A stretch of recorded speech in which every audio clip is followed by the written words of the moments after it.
en 2025, si tu n'es pas un homme de prière,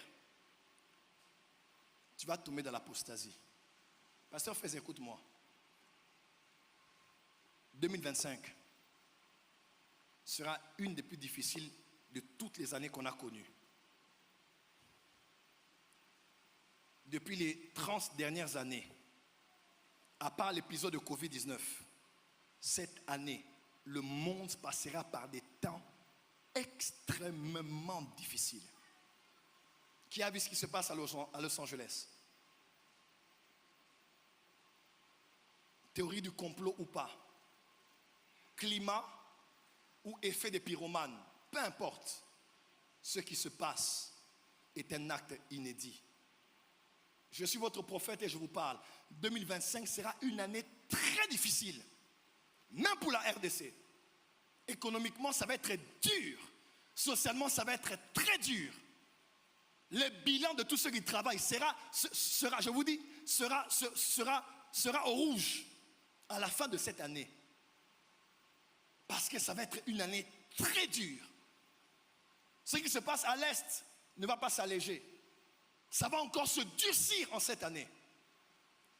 Suis-je un prophète de malheur? Je vous annonce ce qui va arriver. Vous allez entendre parler des choses qui viennent du ciel, qui tombent sur la terre, comme ceux qu'on voit dans les films. Les éléments qu'il y a dans les cieux vont commencer à tomber sur la terre dans ce quinquennat qui s'ouvre en 2025. Cette année, on aura beaucoup de morts. Il y aura beaucoup de plusieurs figures emblématiques dans beaucoup de secteurs sur le plan mondial. Beaucoup vont mourir en cette année. Des chefs d'État, des chefs de guerre, des musiciens, des journalistes. On va en compter énormément. 2025, 2030.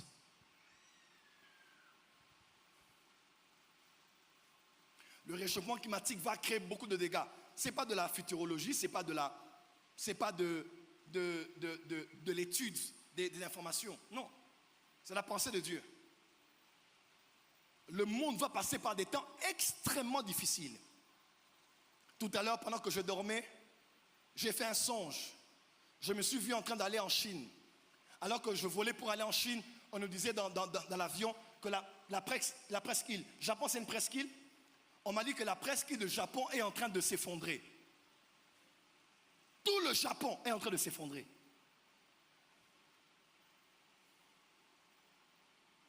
Les ténèbres vont devenir épaisses. Et beaucoup de gens vont abandonner la foi.